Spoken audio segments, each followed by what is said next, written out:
بلکہ مائنس نہیں کریں گے. مائنس نہیں کیا جائے گا، بلکہ جتنی فصل ہے اولاً اس فصل کا 10واں یا 20واں یعنی عشر یا نصف عشر جتنا بھی بن رہا ہے پانی کے اعتبار سے وہ پہلے نکال دیں گے، اور اس کے بعد جو ہے وہ اخراجات نکالیں گے. لیکن یہ کہنا کہ اخراجات اتنے ہو گئے ہیں تو یہ بھی پہلے مینس کر لیے جائیں تو یہ شرعاً درست نہیں ہے. اور پھر اللہ تبارک و تعالیٰ کے راستے میں دینے میں بندے کو جو ہے وہ خرچوں کو نہیں دیکھنا چاہیے، بلکہ اس بات کو دیکھنا چاہیے کہ اگر اللہ تبارک و تعالیٰ کے راستے میں خرچ کریں گے تو اللہ تبارک و تعالیٰ اس میں برکت بھی عطا فرمائے گا. آپ حضرت دیکھیں کہ سیلاب میں یہ جو گزشتہ سیلاب گزرا ہے اس میں کتنا جو ہے وہ پاکستان کے کتنے جو ہے وہ ضلعوں یا صوبوں کا رقبہ جو ہے وہ بالکل ویران زیر آب ہوا، زیر آب آ گیا، اور بہت سارے تو ایسے ہیں کہ جن پر ابھی بھی فصل نہیں ہوئی. تو اس کے اوپر غور کرنے والی بات ہے اور سمجھنے والی بات ہے کہ جو فصلیں ہمیں پیداوار دے رہی تھی اور اللہ پاک کی یہ نعمتیں ہمیں زمین سے حاصل ہو رہی تھی تو کیا ہم اس کے اوپر عشر ادا کر رہے تھے یا نہیں کر رہے تھے؟ تو اب اللہ پاک نے جو ہمیں نعمت دی ہوئی ہے، جو اللہ پاک کے کرم سے ہمیں زمین سے فصل حاصل ہو رہی ہے، تو یہ نہ دیکھیں کہ جو ہے وہ اس میں کتنا دینا پڑے گا، بلکہ یہ دیکھیں کہ اللہ پاک نے دینے کا کتنا حکم دیا ہے. تو اس بات پر یقین رکھیں کہ اگر اللہ پاک کے راستے میں دیں گے تو برکت بھی اس میں اللہ پاک ہی ڈالے گا، ماشاءاللہ حفاظت بھی ہوگی. حفاظت بھی ہوگی، برکت بھی ہوگی. ہاں، کچھ لوگ سولر سسٹم لگا کر بھی پانی استعمال کرتے ہیں، ٹیوب ویل کا استعمال بھی کرتے ہیں. ٹیوب ویل والے تو باقاعدہ خرید کر کرتے ہیں، اور کچھ نہری پانی جس میں بھی کچھ نہ کچھ ان کو چارجز دینے ہوتے ہیں، جیسے ٹیکس کہنے یا کچھ اور. تو یہ نہری پانی والے تو اس سے جدا نہیں ہوں گے، مطلب عشر میں ہی رہیں گے یہ؟ جی، نہری پانی والے عشر میں رہیں گے، اور جو سولر سسٹم لگاتے ہیں تو وہ بھی لاکھوں لاکھ اخراجات کرتے ہیں، کیونکہ سولر سسٹم جو ہے وہ ایسے نہیں لگ جاتا ہے، اخراجات ہو رہے ہیں. لاکھوں روپے کے اخراجات. جی ظاہر ہے، تو وہ پانی بھی ایک اعتبار سے فری کا پانی نہیں ہے، خرید کری، بلکہ وہ خریدے ہوئے پانی ہی کے حکم میں ہے. تو اس کے اوپر نصف عشر جو ہے وہ لازم ہوگا. ٹھیک ہے.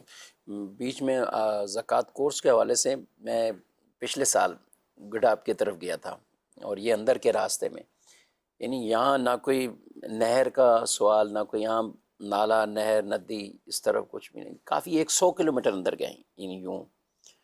تو کئی جگہوں پر یہی پورے سولر سسٹم کے جال بچھے ہوئے تھے. تو یہ بھی ایک طرح کے لاکھوں روپے کے اخراجات ہیں، جس سے پھر ان کے ٹیوب ویل چلتے ہیں اور اسی سے آگے وہ پانی کا استعمال کرتے ہیں. تو یہ نصف عشر رہے گا. جی، اس کے اوپر نصف.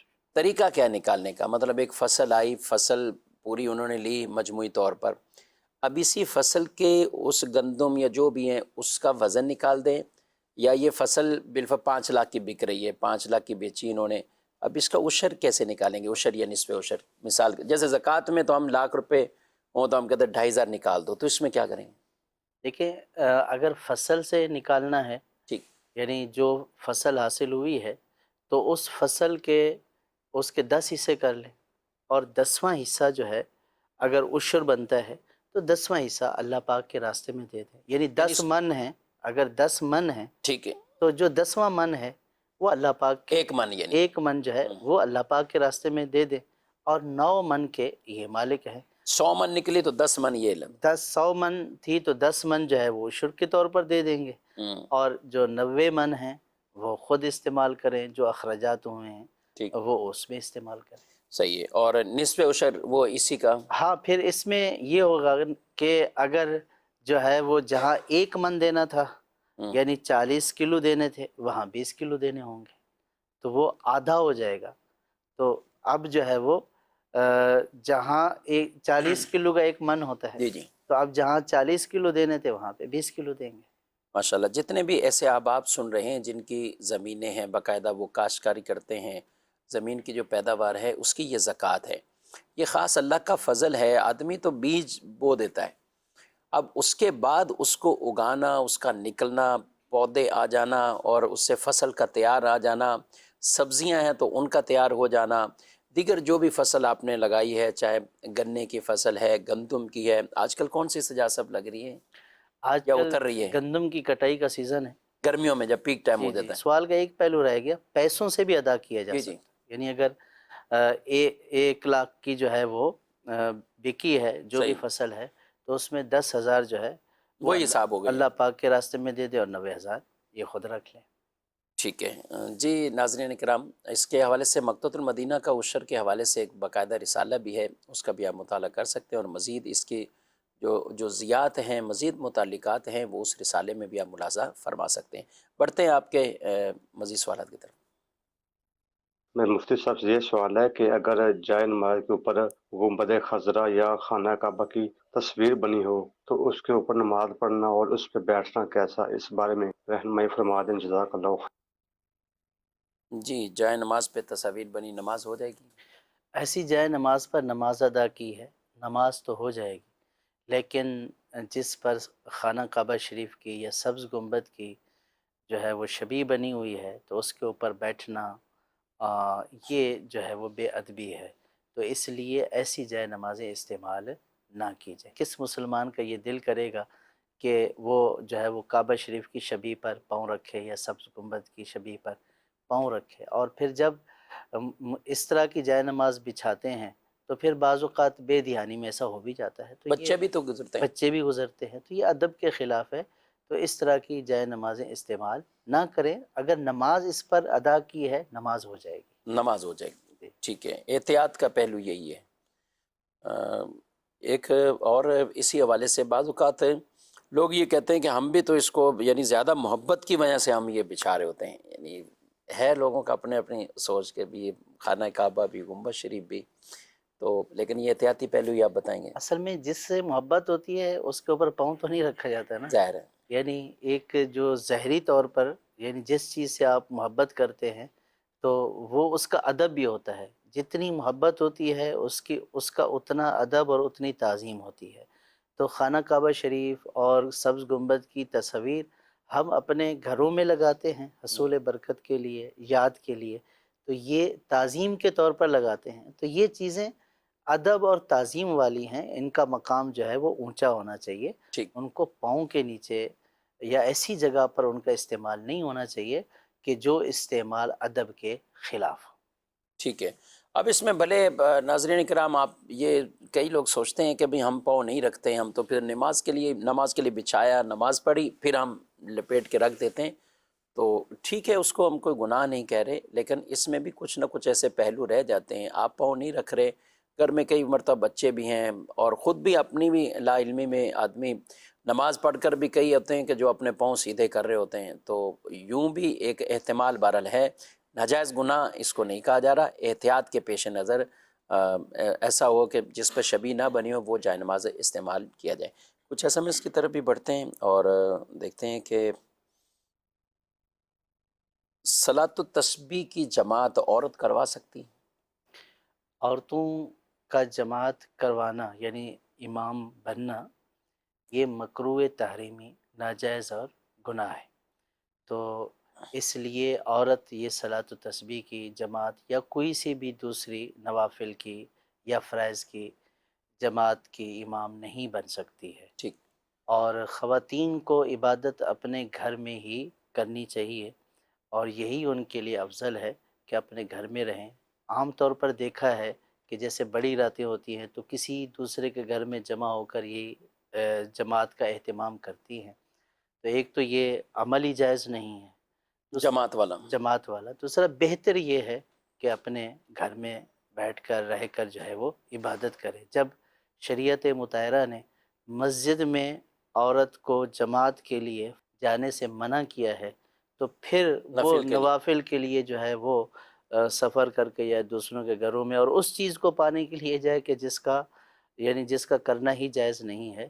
تو اس طرح کے امور نہ کیے جائیں کہ بڑی رات ہے، فضیلت والی رات ہے، اس میں آپ وہ کام کر رہے ہیں کہ جس کو شریعت نے منع کیا ہے یا شریعت نے ناجائز کہا ہے، تو اس کا ثواب کیا حاصل ہونا ہے. کچھ کی طرف سے یہ پھر سوال آتا ہے کہ پڑھنی نہیں آتی، چونکہ نماز طویل ہے پتہ نہیں ہے کتنی بار تسبیح پڑھنی ہے، رکوع میں کتنی بار، اس میں کتنی، تو کسی امام کے پیچھے ہیں تو بھلے اب وہ یعنی ان عورتوں میں سے پھر ایک عورت امام بن جاتی ہے اور وہ نماز پڑھا دیتی ہیں۔ اور کئی جگہوں پہ تو سننے میں یہ بھی آیا ہے کہ بلند آواز سے قرات بھی، تسبیح بھی، بھلے دن میں وہ صلاۃ و تسبیح ہو رہی ہے لیکن ہر چیز جہری ساتھ پڑھی جا رہی ہے۔ دیکھیں اس اعتبار سے تو ہم یہ کہیں گے کہ ہر مسلمان کے دل میں عبادت کی محبت ہونی چاہیے، اور چاہے وہ مرد ہوں یا عورت، ان کے دل میں عبادت کی محبت ہے، یہ اچھی بات ہے۔ یعنی یہ قرآن ہے کہ مجھے بھی ادا کرنا ہے، تو یہ ایک اچھا جذبہ ہے، لیکن اس جذبے کی جو تکمیل ہے، مکمل کرنا ہے، وہ خالص شرعی طریقے کے مطابق ہونا چاہیے۔ ٹھیک، اگر کسی کو عبادت کا جذبہ ہے لیکن اس کی ادائیگی اس طریقے سے کر رہا ہے کہ جو ناجائز ہے، تو پھر اس جذبے سے کچھ حاصل نہیں ہوگا، بلکہ اس طریقے سے ادائیگی ایک گناہ کے زمرے میں آ جائے گی۔ تو کسی کو اگر اس کی ادائیگی کرنی ہے اور شوق ہے، اچھا ہے کہ عبادت کا، صلاۃ و تسبیح کا، نوافل کا شوق ہونا چاہیے، تو اس کا طریقہ سیکھیں۔ اور کتابیں موجود ہیں، علماء کے بیانات بھی موجود ہیں، مدنی چینل کے ذریعے بھی بتایا جاتا ہے، تو کس نماز کو کس طرح ادا کرنا ہے تو اس کا طریقہ سیکھیں اور اس کو اس طریقے کے مطابق ادا کریں۔ آخر نماز پڑھنے کا بھی تو طریقہ سیکھا ہے، اسی طرح اگر صلاۃ و تسبیح پڑھنی ہے تو اس کا طریقہ مشکل نہیں ہے، تھوڑی سی توجہ کے ساتھ، غور کے ساتھ اس کو سنیں گے تو انشاءاللہ اس کی ادائیگی کا طریقہ آ جائے گا۔ بعض تو ایسا بھی ہے کہ آپ نے جیسے یہ فرمایا کہ زور زور سے پڑھتی، بعض تو یوں بھی ہوتا ہے کہ ادھر صلاۃ و تسبیح جو ہے کوئی اسلامی بہن پڑھ رہی ہے، کوئی خاتون پڑھ رہی ہے، دوسری جو نہیں پڑھ رہی ہے وہ جو ہے وہ بیان کر رہی وہ ہے، بتا رہی ان کو بتا رہی کہ ہے کتنی تسبیح ہوں گی کہ یا ابھی یہ اتنی تسبیح، اللہ ابھی یہ اکبر۔ کرے۔ تو اس طرح کے بھی سوالات پوچھے ہیں باقاعدہ جی ظاہر، کہ جو اس طرح جو ہے وہ ادا کرنا کیسا، تو اب ظاہر ہے کہ نمازی اگر باہر سے لقمہ لے گا تو اس کی نمازی جو ہے وہ فاسد ہو جائے گی۔ اب صلاۃ و تسبیح میں اتنا وقت بھی صرف کیا لیکن شرعی مسئلہ معلوم نہ ہونے کی وجہ سے وہ اصلاً نماز ہوئی ہی نہیں ہے، اور بلکہ نیت کی ہے نوافل کی اور اس کو بعد میں جو ہے وہ کسی وجہ سے فاسد کر دیا، توڑ دیا، تو ابھی اس کی ادائیگی بھی جو ہے وہ لازم ہو جائے گی، تو اب ثواب بھی نہیں ملا، الٹا گناہ ہوا ہے، تو ایسی ادائیگی کا کیا فائدہ؟ تو اس لیے جو بھی عبادت کرے تو اس عبادت کرنے کا طریقہ کہ اس کو کس طرح صحیح طریقے سے ادا کرنا ہے اس کا سیکھنا بھی ضروری ہے۔ جی مزید سوال۔ مفتی صاحب سے میرا یہ سوال ہے کہ نابینا افراد اگر نماز پڑھیں گے اکیلے تو وہ کس طرح پڑھیں گے کہ کعبے کی طرف منہ کرنے کا ان کو پتہ نہ چلے کہ کعبہ کس طرف ہے، تو اس حوالے سے کیا احتیاط ہو سکتی ہے؟ ٹھیک ہے، مزید۔ میرا مفتی صاحب سے سوال یہ ہے کہ مسجد کے اندر نماز کے طریقے کی فلیکس تصویروں کے ساتھ لگانا کیسا؟ بعض اوقات ہوتا ہے جیسے انگلیاں ہیں، پاؤں صرف ہیں، تو اب اس میں صرف پاؤں کی انگلیاں لگانے میں تو سجاد بچھانے کا وہ لکھا جی ہوتا ہے جی کہ بھئی یہ آپ ایسے کھڑی نہیں تو اس میں کٹ لگا ہوگا، اور یوں ہاتھوں کو یہ نہیں ہے۔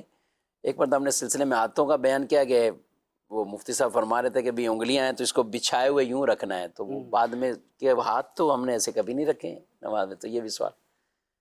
تو اگر اس طرح کی ہیں تو وہ ایک الگ بات ہے، لیکن پوری تصاویر عام طور پر اس طور پر تو نہیں ہوتا کہ وہ چھپی ہوئی ہوتی ہے۔ بہرحال دونوں کا آپ حکم بیان کرتے ہیں، لیکن انہوں نے وضاحت نہیں کی اس میں تھوڑی سی۔ مسجد میں تصویر کا لگانا، اور تصویر تو گھر میں بھی لگانا جائز نہیں ہے جس کا چہرہ بالکل واضح ہو، اور مسجد میں بھی لگانا جائز نہیں ہے۔ اور دوسرا طریقہ جیسے آپ بعض اوقات پاؤں دکھا رہے ہوتے ہیں تو وہ بھی مسجد میں نہ لگائیں، بہتر نہیں ہے۔ اگر لگانا سائڈ پر لگایا ہے، ایسا ہی ہوتا ہے وضو خانے میں یہ اس طرف کہیں تو فلیکس، سائڈ پر لگا، اگرچہ وہ تصویر نہیں ہے لیکن بہت سارے لوگ اس بات ظاہر ہے بالکل۔ پسند کرتے ہیں کہ یہ پاؤں کی تصویر جو ہے وہ مسجد میں ہے، اور وضو خانے کے اوپر یا باہر والی دیوار کے اوپر لگا دی ہے تاکہ لوگ اس کو دیکھیں اور اپنی نماز کو درست کر لیں، تو اس میں کوئی حرج نہیں ہے۔ نابینا شخص ہے، انہوں نے ان کو کعبے کا کیسے معلوم ہوگا؟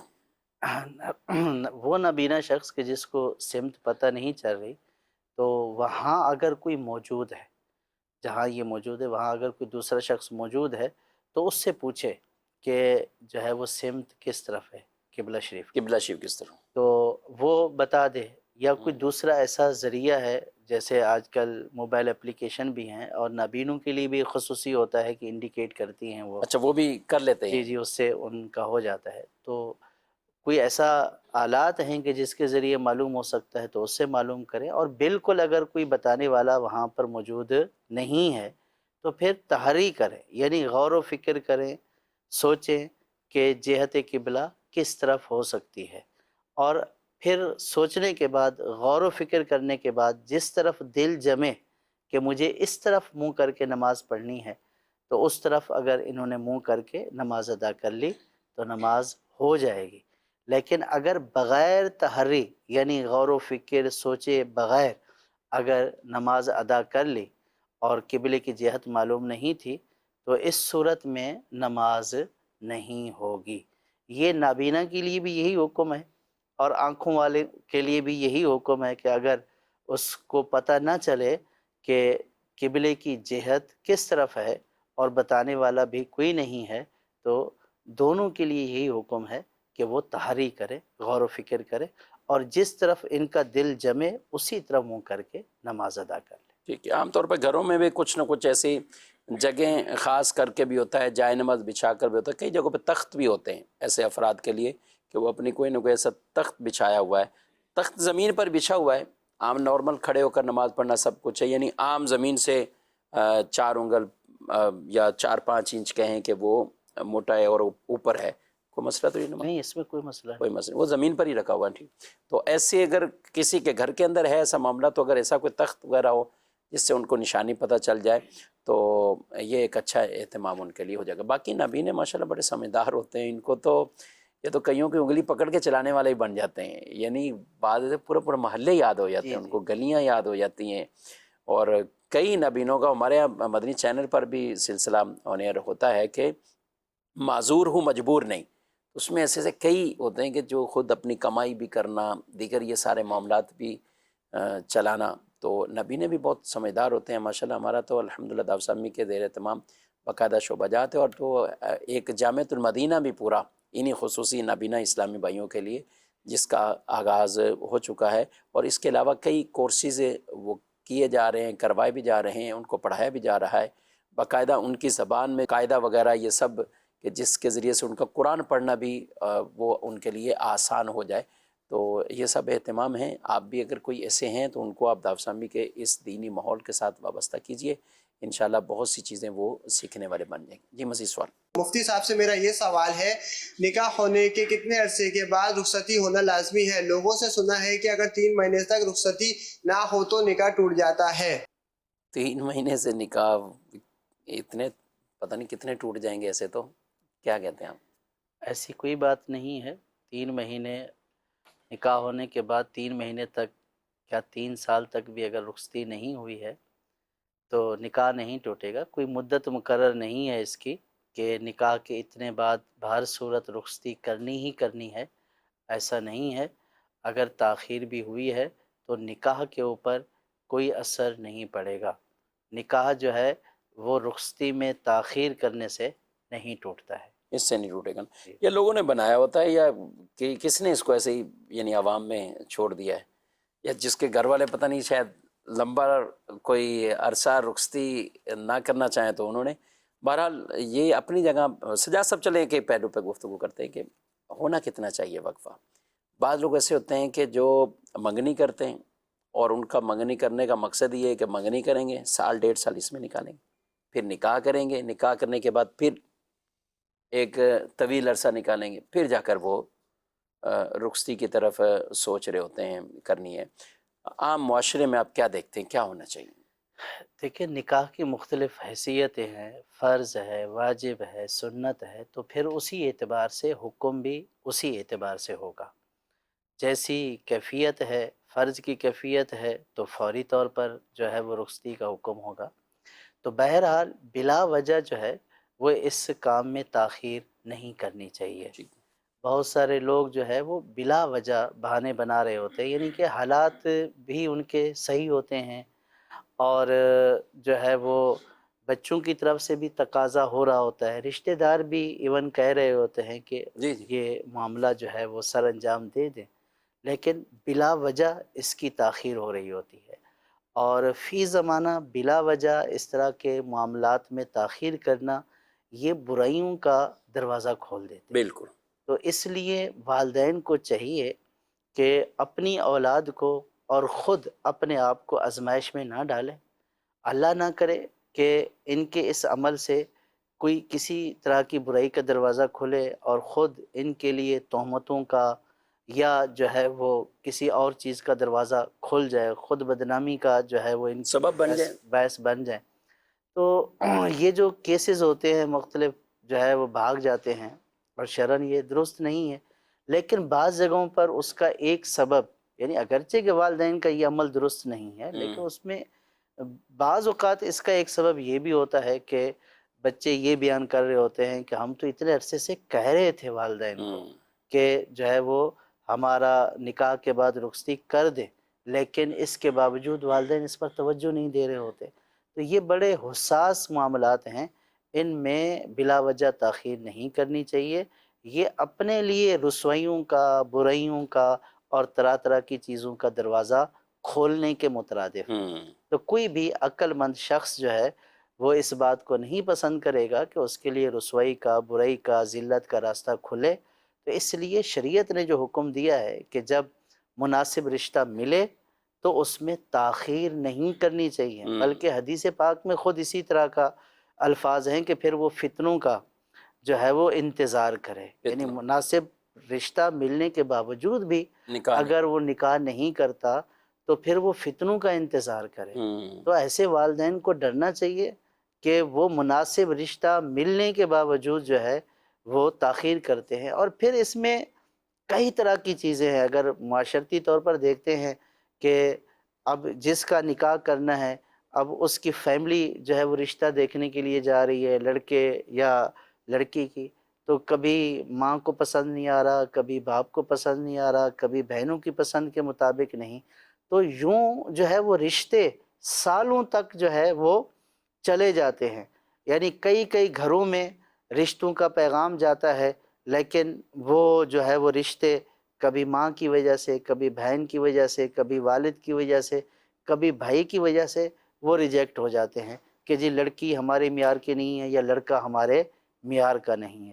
اور جنہوں نے رہنا ہے، جنہوں نے شادی کرنی ہے، ان کی طرف سے اوکے ہے، ان کی بعض طرف سے اوقات ایسا بھی ہو رہا ہے۔ جی بالکل ایسا ہوتا ہے، اور پھر یہ معیار تلاش کرتے کرتے بوڑھا وہ کرتے عمریں گزر جاتی ہیں، ہیں۔ اور پھر اس میں رشتے کرنا جو ہے وہ بہت مشکل ہو جاتا ہے، اور پھر زیادہ عمر گزر جانے کی وجہ سے آگے بہت سارے مسائل، بے اولادی کے مسائل، رشتہ نہ ملنے کے مسائل، اور طرح طرح کے مسائل، اور پھر آپ دیکھیں کہ زیادہ فکر والدین کو ہوتی ہے۔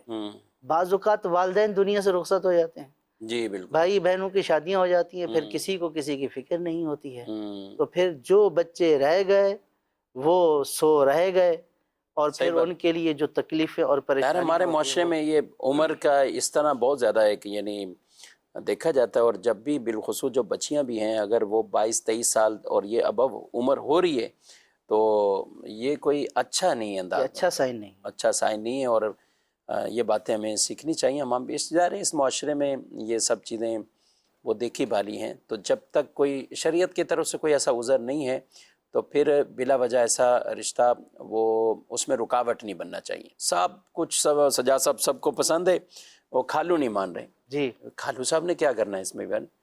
جن کو شریعت اجازت ہی نہیں دیتی کہ آپ جا کر کسی عورت کو یا رشتے دیکھنے کے لیے آپ لیڈیز کو دیکھیں، ہمارے معاشرے میں اس کو تو سب دکھا رہے ہوتے ہیں کہ آپ بھی دیکھیں، کھالو نے بھی اور چچا نے بھی، ماموں نے بھی، یہ ان سب نے دیکھنا ہے۔ بھتیجا صاحب کہہ رہے ہیں اوکے ہے، ٹھیک ہے بھی، جس کی شادی ہونی، لیکن وہ راضی نہیں ہے، اور اس وجہ سے، اور بعض تو ایسے ہیں کہ اس طرح کی باتیں کر کے لوگوں کے رشتے ٹھکرا دیتے ہیں۔ قد وہ ٹھیک نہیں تھا، ناک میں مسئلہ ہے، ناک ٹیڑھی ہے، ناک میں تھوڑا یوں ہے، آنکھیں یوں ہیں، رنگ کلر یہ ہے، ٹھیک ہے آپ کی پسند ناپسند ہے، لیکن آپ کسی کی بیٹی میں یہ کس طرح کی آپ عیب نکال کے ان کو تکلیف میں آپ مبتلا کرتے ہیں؟ یہ خود غور کرنا چاہیے۔ یہ کوئی عذر نہیں ہے. یعنی ٹھیک ہے پسند نہ آنا ایک اور بات ہے، لیکن کسی کی بیٹی کے اس طرح کی چیزیں اور ان کے گھر میں آپ بول کر آ جاتے ہیں، یہ بڑی ایک مطلب دکھتی رگ ہے. اگر اس پر بات کی جائے کہ اس معاشرے میں کتنے لوگ اس تکلیف میں مبتلا ہوتے ہیں. کیا انہوں نے اس کو ایسا بنایا تھا؟ کہ آپ خود سوچتے نہیں کہ یہ اعتراض آپ کا کس طرف جا رہا ہے؟ کہ اگر آپ کسی کے قد پر، چہرے پر، شکل پر، صورت پر ناپسند آنا، نہیں رشتہ کیا ٹھیک ہے بھائی، لیکن یہ چیزیں باقاعدہ ان کو کہہ کر آنا، اور جس کی وجہ سے پھر صرف سجاد صاحب ان کو نہیں، پھر اور محلے والوں کو بھی، لوگ بھی جستجو میں ہوتے ہیں کیا ہوا، کیوں نہیں ہوا، کیا ہوا، کیوں نہیں ہوا. اچھا اب بعد میں کوئی مشورہ بھی کرنے آتا ہے نا ان سے، تو وہ ان کو بھی بتا رہے ہوتے ہیں کہ اب 3 پہلے چلے گئے تھے، وہ یہ وجہ تھی، یہ وجہ تھی، یہ وجہ تھی. لیکن ان کو بھی اللہ سے ڈرنا چاہیے. جب تک شریعت اجازت نہ دے، لازم نہ کر دے کہ آپ کوئی ایسی چیز جو اس کو شریعت کہتے ہیں بتائیں، تو وہ ایک الگ بات. مشورہ کسی کو دینا ہے اچھا دیں، ٹھیک ہے، یہ بھی ایک شرعی تقاضا ہے.